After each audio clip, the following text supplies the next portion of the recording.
রে বন্ধু আমি তার আপা তুই ছুড়ে আনছি পরীক্ষার কথা কই তুই কত আনছ কান্দা খাতি না হচ্ছে তোর আব্বা তো আনছি না যা লই লই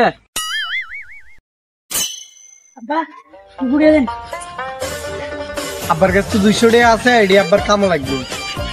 কাইলে যা তোর ম্যাডাম লগ কথা কই যা যা সুন্দর করে পড়ালেখা করি কেন রে বন্ধু তোর আব্বা যে টিয়া দেনা